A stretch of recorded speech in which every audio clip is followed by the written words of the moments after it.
Hey, before I cover my debate with another Hindu to show more reasons Hinduism is wrong and how Hindus are liars,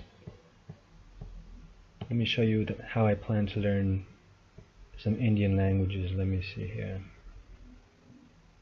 Well, let's see, Tamil.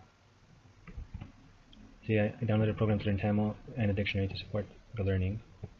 And then there's H for Hindi. Now I bought a book for Hindi, but I also have this. And then Sanskrit with a dictionary and a glossary. So you know, I really love Indian languages, despite many of the scripts having 666 everywhere. So under this video here, this guy appeared, Velu Madhav Santhanam. Now, Santhanam is Tamil apparently. If it were Santhanam, it would be Telugu, but it's probably Tamil. So before you had Hindi names that I argue with Hindi speakers, now I argue with a Tamil, apparently. And he said, the caste system is not based on birth. Now, I don't have much time, so you can pause to read his shitposts, his propaganda. He is more respectful than most Hindus who argue with me, but he's still a liar, and needs to be exposed. He doesn't want the truth. I tell him gently, but he doesn't want the truth. But I gotta call a spade a spade. Light has to shine, even though that offends lovers of the darkness. We don't want the light. Claim to have light yet? Well, I already proved in other videos they don't have light. This will be beating a dead elephant. So you're saying babies born blind are innocent and their karma in previous life has nothing to do with their suffering blindness? Treating people who deserve to suffer bad means you're giving them what they deserve. That's how Hinduism justifies crimes against Dalits. The ones diverting from Hindu scriptures are the ones who say all humans are equal. Hinduism irrefutably teaches, just based on Indians' own admission, that karma determines how you are born. Therefore, being born into a bad environment means you deserve it. This irrefutably creates a caste of criminals by birth, as if babies could be guilty. Only evil people would slander babies for being born blind or poor. How cruel. How cruel and baseless, too. You're ignoring the elephant in the room. Hinduism blames them. Hinduism is evil. If you stick to it, then you are evil, too. The wicked will burn forever. I already proved Christianity right here. The Bible predicted that Europe would conquer the world. With more details, give me a prophecy of Hindus that is accurate and rivals the epicness of the biblical. That's just one of the biblical prophecies. I plan to do videos on more, like on Alexander the Great. Anyway, he said it was not based on birth, the caste system. He's lying. The religion says karma determines birth. So he says this, which you can pause to read for yourself, because I don't have much time, and this thread is long. 2 days of arguing with this guy. See, I let them give their arguments. I ain't afraid of any argument. But I can't argue with everyone, because there's more of you than there is of me. I don't have time for everyone. And once I prove someone's a liar, there's no point continuing, because they're just proven to be a liar. They're just going to keep lying. So I said, the Hindus who rape Dalits would disagree with your opinion that it would be wrong to make Dalits suffer. They would try to justify it themselves, saying they're spitting on someone worthy of being spat on. Since Dalits deserve misery according to your satanic religion, you giving them misery is just being an instrument of the ultimate reality to deliver the justice. And why do you choose to perpetuate the genocide of microbes in your acidic gut, who would have possibly been humans in a previous life? Instead of saving them, you choose to save your one human life. So Hindus are selfish. Vegans and vegetarians likewise. Not just those vegetarians. He said, you can't conclude that someone has done bad things in their past to be born in such ways. Maybe it's just chance, he said. I told him, you contradict the Hindu scriptures. Let's go to those scriptures. Gutenberg.org, the Upanishads, edited by some guy. So let's go to this here. So, it is to Brahman that you owe your victory. It is through his power that you live and act. Blah, blah, blah, blah, blah. Your idea that this victory... Hold on, here we go. The Devas, being puffed up with vanity, had thought they themselves had achieved the victory, whereas it was Brahman, for not even a blade of grass can move without his command. Not even a blade of grass can move without his command. So, everything that happens is commanded by Brahman. So everyone who fights Hinduism is commanded to by Brahman. Therefore, to argue against me is to argue against your God. Ridiculous. When Mohammedans invaded India, Brahman commanded it. When Hindus were raped by Muslims, Brahman commanded it. So why do you worship that devil? He commands rape and murder, even against Hindu worshippers of himself. So he said, the caste system is not based on scriptures only. I said, it's also based on a logical deduction of those scriptures. He said, the suffering does not necessarily have to be prolonged. I said, some Hindus would disagree with you. And then at what point exactly would the suffering have to end? When it suits you, or after 1 minute of misery, or half a lifetime? What exactly is the limit? He doesn't answer this question. Well, here you can see. So he says, to help Dalits would give you good karma. He says, the Hindus who rape Dalits would disagree with your opinion. Moreover, the verse I cited above proves that your God Brahman commanded them to be raped. Nothing happens unless he commands it. He says, you do not kill someone for past karma, but you do it all the time. Humans who incarnate as microbes, you kill them in your guide. He says, let's say you killed the child of your daughter's rapist. False equivalency fallacy. Pause to read if you want. I can't cover everything I say either because I don't have enough time. YouTube doesn't let me post more unless I give them more information, such as my fingerprints and all that. I guess. I don't know. But I ain't gonna do that. I'm gonna have fun. Let me see. He said, it doesn't mean the person cannot work towards or be given charities. Karma in past life only influences your new life. That's false in reference to babies who are born entirely based on karma in previous lives. They had made no choice in their baby life between good and evil, which they don't even know the difference between. Now he said, this is funny, Europe didn't conquer the world, just parts of it. Some remained independent. You wish. You wish. Anti-European Asian. Name the ones you claim were independent. Would it be Siam, Afghan lands, Japan, Bhutan, Ethiopia, China? All were dominated by Europeans at one point. Then I said, you ran away from my challenge. Guess your gods can't tell the future because they're frauds and not gods. You said that chance is also a factor in determining birth, but you're a heretic to Hinduism then because you contradict Hindu dogma here. It was Brahmin, for not even a blade of grass can move without his command. There is no room for chance then. You Hindus are moving the goalpost. Moving the goalpost, trying to make your ancient Hindu lies match modern values such as all denizens being equal. India is not entirely Hindu. It has a lot of secularism in the government. Pause to read if you want. When your country boasts of being the biggest democracy, democracy, it's like saying, I'm the biggest example of the bandwagon fallacy. So pause to read if you want. This is his supposed prophecy, which I covered in a different video with a different Hindu who said the same thing, basically. Well, in their case, they said there would be 4 ages.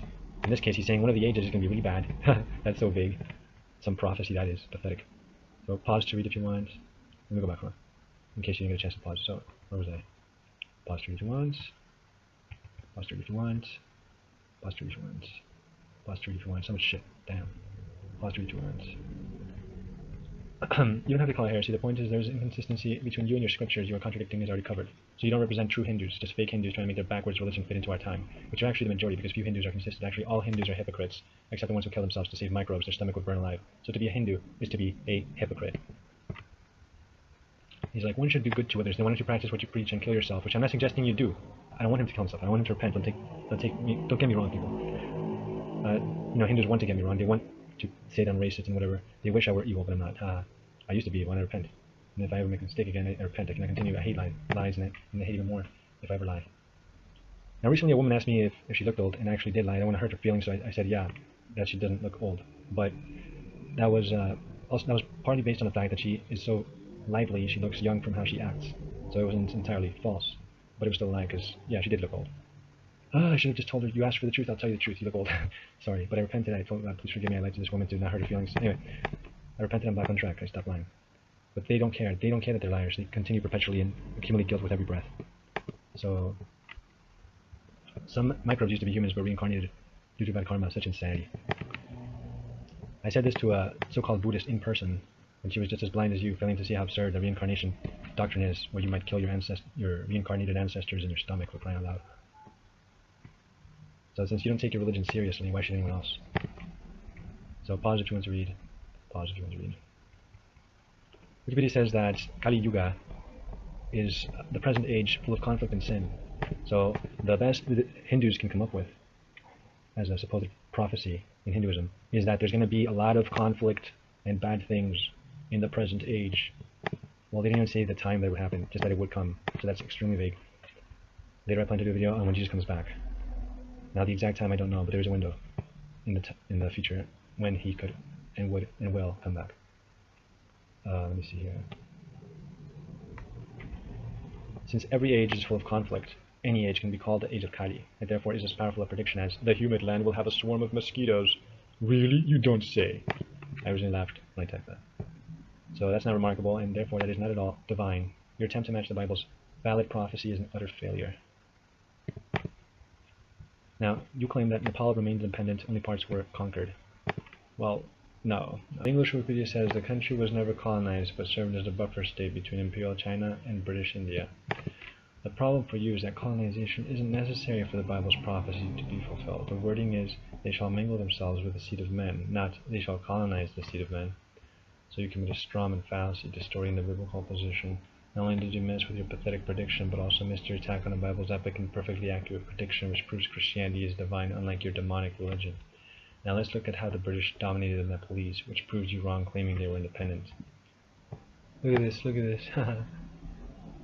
In 1815, the British general Ochterlony, which doesn't sound British at all, evicted the Nepalese from these places, ending their 12-year brutal occupation. This Brit offered peace terms to the Nepalese, demanding British suzerainty in the form of a British resident and the delimitation of Nepal's territories, corresponding roughly to its present-day boundaries. Now, suzerainty means a relation between states in which a subservient nation has its own government, but is unable to take international action independent, unable to be independent to the superior state.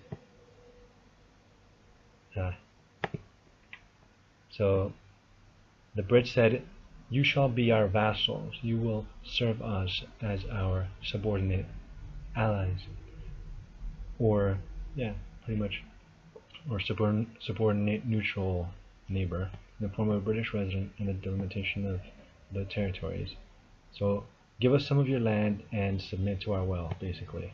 The Nepalese refused, which led to more war. And so after that war, the Nepalese, or that battle, the Nepalese capitulated. The Nepalese surrendered to the British. The British dominated them. The British controlled their country, gave them some freedoms so they wouldn't rebel so much. Unable to be independent. Oh, that's just too bad, isn't it? Nepalese were vassals of the British. The Road Book conquered all. Because those who your tears taste sweet, pagan, anti-European, Asian.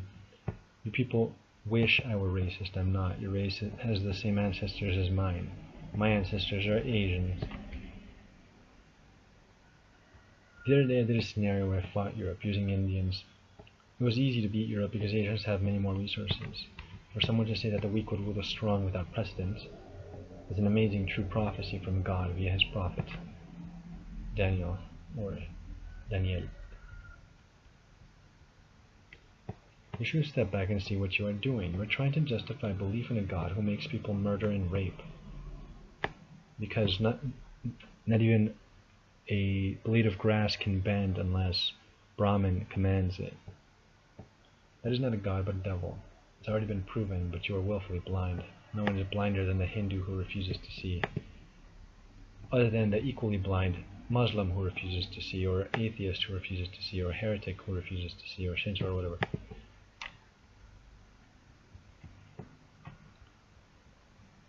So you can pause to read if you want.